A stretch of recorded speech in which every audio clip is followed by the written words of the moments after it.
Hi all, അസ്സലാമലൈക്കും. Welcome back to Silna's kitchen.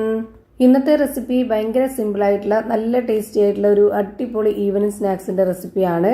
ഒരേ ഒരു നേന്ത്രപ്പഴം മതി നമുക്ക് ഈ ഒരു പലഹാരം തയ്യാറാക്കി എടുക്കാനായിട്ട്. അതുപോലെ തന്നെ നല്ല സിമ്പിളാണ് തയ്യാറാക്കി എടുക്കാനായിട്ട്. കഴിക്കാൻ ഭയങ്കര ടേസ്റ്റിയാണ്. കുട്ടികൾക്കും വലിയവർക്കൊക്കെ ഒരുപോലെ ഇഷ്ടാവും.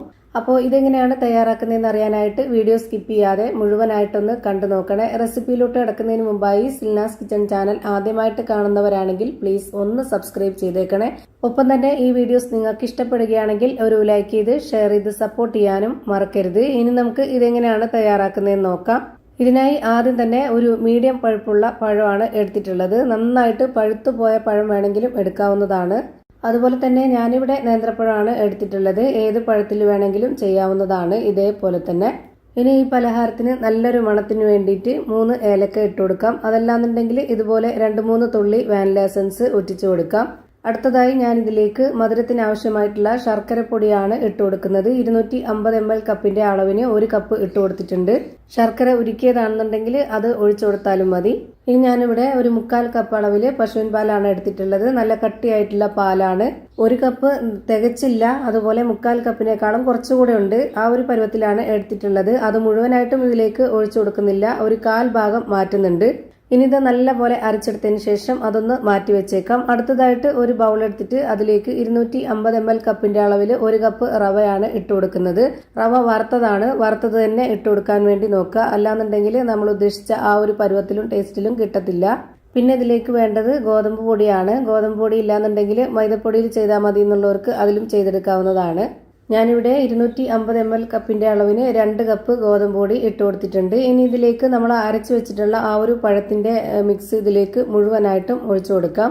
ഈ പലഹാരത്തിന് നെയ്യുടെ മണം ഉണ്ടെന്നുണ്ടെങ്കിൽ കുറച്ചുകൂടി നന്നായിരിക്കും. അപ്പോൾ അതിന് വേണ്ടിയിട്ട് ഒരു 3 ടേബിൾ സ്പൂൺ അളവിൽ നെയ്യ് ഒഴിച്ചു കൊടുക്കുന്നുണ്ട്. ഇനി നെയ്യുടെ മണം ഇഷ്ടമല്ലാത്തവർക്ക് ബട്ടർ ഉരുക്കി ഒഴിച്ചു കൊടുക്കാം. അതും ഇല്ലാന്നുണ്ടെങ്കിൽ രണ്ടും വേണ്ട, അല്ലാതെ തന്നെ നമുക്ക് തയ്യാറാക്കി എടുക്കാം. അത് കുഴപ്പമൊന്നുമില്ല, നല്ല ടേസ്റ്റ് തന്നെയാണ്. ഇനി മധുരത്തിനെ ബാലൻസ് ചെയ്യാനായിട്ട് ഒരു നുള്ള് ഉപ്പും കൂടെ ഇട്ട് കൊടുത്തതിന് ശേഷം കൈവച്ചിട്ട് ഇതുപോലെ നന്നായിട്ടൊന്ന് യോജിപ്പിച്ചെടുക്കുന്നുണ്ട്. ഈ മാവ് ഒരുപാട് അങ്ങ് ലൂസായി പോകരുത്, കുറച്ചൊന്ന് ടൈറ്റ് ആയിട്ട് വേണം ഇരിക്കാനായിട്ട്. അപ്പോൾ അതുകൊണ്ടാണ് കൈവച്ചിട്ട് ഇതുപോലെ യോജിപ്പിച്ചെടുക്കുന്നത്. ആ ഒരു പഴവും ശർക്കരയും പാലും ഒഴിച്ചിട്ട് മിക്സിയിൽ അരച്ചെടുക്കാൻ നേരത്ത് ആ ഒരു മുഴുവൻ പാലും ഒഴിച്ചു കൊടുത്തിട്ടുണ്ടായിരുന്നില്ല. അതിന്റെ ബാക്കി പാലാണ് ഞാൻ ഇതിലേക്ക് ഒഴിച്ചു കൊടുക്കുന്നത്. ഇതിലേക്ക് ഇപ്പോൾ ഞാൻ ഒട്ടും വെള്ളം ചേർത്ത് കൊടുത്തിട്ടില്ല, പാലിലാണ് ഇത് തയ്യാറാക്കി എടുത്തിട്ടുള്ളത്. പഴവും പാലും വെച്ചിട്ടാണ്. നമുക്ക് കൈ വെച്ചിട്ട് ഏത് ഷേപ്പിലാണോ ഇത് തയ്യാറാക്കി എടുക്കേണ്ടത് അതിനു വേണ്ടിയുള്ള ആ ഒരു പരുവാണ് കറക്റ്റ് പരുവം. ഇപ്പതാ ഇതേപോലെ ഞാൻ ഈ ഒരു പരുവത്തിൽ റെഡിയാക്കി എടുത്തിട്ടുണ്ട്. ഇനി നമ്മുടെ കൈ രണ്ടൊന്ന് വെള്ളത്തിൽ മുക്കി എടുത്തതിന് ശേഷമോ അല്ലാന്നുണ്ടെങ്കിൽ കയ്യിൽ ഓയിൽ ഒന്ന് സ്പ്രെഡ് ആക്കിയതിന് ശേഷമോ ഇതിൽ നിന്ന് കുറച്ച് മാവ് എടുത്തിട്ട് ഈ ഒരു ഷേപ്പിൽ റെഡിയാക്കി എടുക്കാം. ഏത് ഷേപ്പിൽ വേണമെങ്കിലും നമുക്ക് റെഡിയാക്കി എടുക്കാവുന്നതാണ്. ഞാനിപ്പോൾ ഈ ഒരു ഷേപ്പിൽ റെഡിയാക്കി എടുത്തിട്ടുള്ളത് ഇതിന്റെ അകമൊക്കെ ഒന്ന് നന്നായിട്ട് വെന്ത് കിട്ടാനാണ്.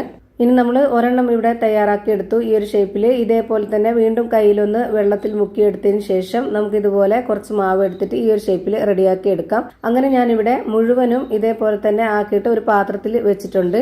ഇനി ഞാനിത് എണ്ണയിൽ ഫ്രൈ ചെയ്തെടുക്കുകയാണ് ചെയ്യുന്നത്. അതിനായിട്ട് സ്റ്റവിലേക്ക് ഒരു കടായി വെച്ച് കൊടുത്തതിന് ശേഷം അതിൽ ഫ്ലെയിം ഓൺ ആക്കി കൊടുത്തിട്ട് കുറച്ച് ഓയിൽ ഒഴിച്ചു കൊടുത്തിട്ടുണ്ട്. ഓയിലൊന്ന് നന്നായിട്ട് ചൂടായിട്ട് വരുമ്പോൾ അതിലേക്ക് ഇതുപോലെ ഓരോന്നോരോന്നായിട്ട് ഇട്ട് കൊടുക്കാം. ഞാനിവിടെ സൺഫ്ലവർ ഓയിലാണ് ഒഴിച്ചു കൊടുത്തിട്ടുള്ളത്. മണമില്ലാത്ത ഏത് ഓയിൽ വേണമെങ്കിലും ഒഴിച്ചു കൊടുക്കാവുന്നതാണ്. എന്നിട്ട് ഒരു മീഡിയം ഫ്ലെയിമിൽ ഇട്ട് കൊടുത്തിട്ട് തിരിച്ചും മറിച്ചൊക്കെ ഇട്ട് കൊടുത്ത് നല്ല പോലെ ഒന്ന് വേവിച്ചെടുക്കാം. ഇതിന്റെ അകമൊക്കെ വെന്ത് കിട്ടാനുള്ളത് കൊണ്ട് മീഡിയം ഫ്ലെയിമിന്റെയും ലോ ഫ്ലെയിമിന്റെയും ഇടയ്ക്കുള്ള ഫ്ലെയിമിൽ വെച്ച് കൊടുത്തിരുന്ന അത്രയും നല്ലതാണ്. അതുപോലെ എല്ലാം ആ ഫ്ലെയിമിൽ തന്നെ വെച്ച് കൊടുക്കുക, എങ്കിലെല്ലാം ഒരുപോലെ കിട്ടും. ഇപ്പോൾ ഇതാ തിരിച്ചും മറിച്ചൊക്കെ ഇട്ട് കൊടുത്തിട്ട് നല്ല പോലെ ഫ്രൈ ചെയ്തെടുത്തിട്ടുണ്ട്. ഇനി നമുക്കിത് എണ്ണയിൽ നിന്ന് കോരി മാറ്റാം. ഇതേപോലെ തന്നെ എല്ലാം ഫ്രൈ ചെയ്ത് ഒരു പാത്രത്തിലേക്ക് മാറ്റിയിട്ടുണ്ട്.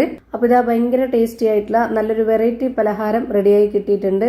കുട്ടികൾക്കും വലിയവർക്കെല്ലാം ഒരുപോലെ ഇഷ്ടാവും. ഇതിന്റെ അകം എങ്ങനെയാണ് ഇരിക്കുന്നതെന്ന് അറിയാനായിട്ട് ഇതൊന്ന് പൊട്ടിച്ച് കാണിക്കുന്നുണ്ട്. അപ്പോൾ ഇത്രയേ ഉള്ളൂ ഇന്നത്തെ വീഡിയോ ഇഷ്ടമായാൽ ലൈക്ക് ചെയ്യാനും കമന്റ് ചെയ്യാനും ഷെയർ ചെയ്യാനും മറക്കരുത്.